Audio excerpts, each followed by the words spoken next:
कश्मीर की वादियां हमेशा से अपनी खूबसूरती और सुकून के लिए जानी जाती हैं, लेकिन कभी कभी यही सुकून किसी आने वाले तूफान का संकेत भी होता है।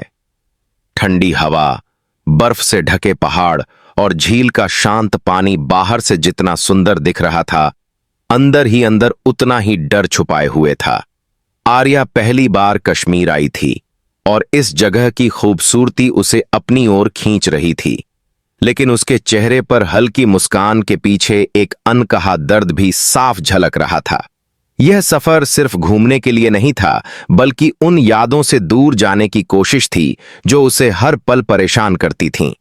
आनू उसके साथ था, हमेशा की तरह शांत और गंभीर, लेकिन उसकी नजरें आर्या पर टिकी हुई थीं। आर्या की चुप्पी आनू को बेचैन कर रही थी, क्योंकि वो जानता था कि जब आर्या ज्यादा शांत हो जाती है, तब उसके मन में कोई न कोई तूफान जरूर चल रहा होता है।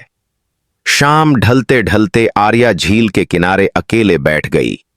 आनू किसी जरूरी कॉल के लिए होटल लौट गया था और आर्या को लगा कि कुछ पल अकेले रहना शायद उसके दिल को हल्का कर देगा। ठंडी हवा उसके चेहरे से टकरा रही थी और झील की लहरें उसके बीते हुए दिनों की यादों की तरह उसके मन में हलचल मचा रही थीं। उसी पल उसे एहसास नहीं हुआ कि कुछ नजरें लगातार उसका पीछा कर रही थीं। थोड़ी दूरी पर खड़े कुछ अनजान लोग उसे ध्यान से देख रहे थे, जैसे सही मौके का इंतजार कर रहे हों। उनके इरादों में अंधेरा था और आंखों में लालच, लेकिन आर्या इन सब से पूरी तरह अनजान थी। अचानक उसके पीछे से किसी ने आवाज दी और आर्या डर के मारे पलट गई। सामने वही लोग खड़े थे जिनकी मौजूदगी से उसका दिल जोर जोर से धड़कने लगा। उसने खुद को संभालते हुए उनसे दूर जाने की कोशिश की, लेकिन रास्ता पहले ही बंद किया जा चुका था। उसके हाथ कांपने लगे और आवाज लड़खड़ा गई। उसने उन्हें छोड़ देने की विनती की, लेकिन उसके शब्द उन लोगों के लिए किसी मतलब के नहीं थे। उस पल कश्मीर की वही खूबसूरत वादी उसे किसी अंधेरी और डरावनी जगह जैसी लगने लगी, जहां से निकलने का कोई रास्ता नहीं था। आर्या के मन में बस एक ही नाम गूंज रहा था, आनू। उधर होटल में बैठा आनू अचानक बेचैन हो उठा। उसका फोन कट चुका था, लेकिन दिल लगातार उसे यही इशारा कर रहा था कि कुछ गलत होने वाला है। बिना कुछ सोचे समझे आनू बाहर निकल पड़ा। उसे नहीं पता था कि आर्या ठीक कहाँ है, लेकिन उसका दिल उसे झील की ओर खींच रहा था। जैसे जैसे वो आगे बढ़ रहा था, उसकी बेचैनी बढ़ती जा रही थी और उसके कदम अपने आप तेज होते जा रहे थे।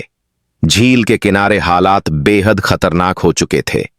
आर्या को जबरदस्ती पकड़ने की कोशिश की जा रही थी और उसकी आंखों से आंसू बह रहे थे। तभी अचानक एक सख्त और गूंजती हुई आवाज ने उस सन्नाटे को तोड़ दिया।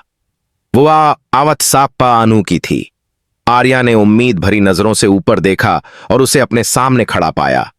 आनू की आंखों में गुस्सा था, लेकिन वो गुस्सा शोर नहीं कर रहा था, बल्कि बेहद शांत और खतरनाक था। उसने गूंडों को चेतावनी दी, लेकिन उन्होंने उसे हल्के में ले लिया, जो उनकी सबसे बड़ी गलती साबित हुई। अगले ही पल कश्मीर की शांत वादी में लड़ाई की आवाज गूंजने लगी। आनू ने बिना रुके एक एक करके सबको जमीन पर गिरा दिया। उसकी ताकत और हिम्मत ने आर्या को हैरान कर दिया। ये वही आनू था जो हमेशा शांत रहता था, लेकिन आज उसके सामने एक बिल्कुल अलग इंसान खड़ा था। कुछ ही मिनटों में सब खत्म हो चुका था। आनू आर्या के पास आया, अपनी जैकेट उसके कंधों पर रखी और उसे भरोसा दिलाया कि अब वो सुरक्षित है। आर्या की आंखों में आंसू थे, लेकिन इस बार वो डर के नहीं, बल्कि राहत और भरोसे के आंसू थे। लेकिन ये सब यहीं खत्म नहीं हुआ था। दूर खड़ा कोई शख्स ये सब देख रहा था और फोन पर किसी से बात करते हुए बोला कि अब असली खेल शुरू होने वाला है। आनू और आर्या दोनों इस बात से अनजान थे कि यह घटना सिर्फ शुरुआत है और आने वाले वक्त में उनकी जिंदगी में ऐसा तूफान आने वाला है जो सब कुछ बदल कर रख देगा। कश्मीर की उस ठंडी रात में सब कुछ शांत दिख रहा था, लेकिन आनू और आर्या के दिलों में उठ चुका तूफान अब थमने वाला नहीं था। झील के किनारे जो हुआ, उसका असर दोनों के मन पर साफ दिखाई दे रहा था। आर्या बार बार पीछे मुड़कर देख रही थी, जैसे उसे डर हो कि कोई फिर से उसका पीछा कर रहा है। आनू चुपचाप उसके साथ चल रहा था, लेकिन उसके दिमाग में कई सवाल घूम रहे थे। उसे एहसास हो चुका था कि वो लोग आम गुंडे नहीं थे और आर्या को निशाना बनाने की कोई खास वजह जरूर थी। होटल पहुंचते ही आर्या खुद को संभाल नहीं पाई और फूट फूट कर रो पड़ी। इतने सालों बाद उसका डर फिर से जिंदा हो गया था। आनू उसके सामने खड़ा था, लेकिन पहली बार उसे समझ नहीं आ रहा था कि वो क्या कहे। उसने बस इतना किया कि आर्या को पानी दिया और कहा कि अब सब ठीक है, लेकिन उसके अपने दिल को इस बात पर यकीन नहीं था। आर्या की आंखों में वो पुराना डर साफ दिख रहा था, जो उसने बहुत पहले किसी से छुपा लिया था। धीरे धीरे आर्या ने बोलना शुरू किया। उसने बताया कि यह पहली बार नहीं था जब कोई उसका पीछा कर रहा हो। उसके अतीत में एक ऐसा इंसान था जिसने उसकी जिंदगी को नरक बना दिया था और जिससे वो आज तक भाग रही थी। कश्मीर आने का फैसला भी उसी से दूर रहने की कोशिश थी, लेकिन शायद किस्मत को कुछ और ही मंजूर था। आनू ने यह सब चुपचाप सुना, लेकिन उसके चेहरे का तनाव बता रहा था कि अब वो पीछे हटने वाला नहीं है। उसी रात होटल के बाहर एक कार आकर रुकी। अंदर बैठा शख्स वही था जिसने झील के किनारे सब कुछ देखा था। उसने फोन पर किसी को रिपोर्ट दी कि आर्या और अनु दोनों उसके सामने हैं और अनु उम्मीद से कहीं ज्यादा खतरनाक साबित हुआ है। फोन के दूसरी तरफ से जवाब आया कि अब मामला सीधा नहीं रहेगा और अनु के अतीत को सामने लाने का वक्त आ चुका है। अनु को भी चैन नहीं था। आधी रात को वो कमरे से बाहर निकला और होटल की बालकनी में खड़ा होकर दूर पहाड़ों को देखने लगा। उसकी आंखों के सामने उसका खुद का अतीत घूम रहा था, जिसे वो सालों से दफन किए हुए था।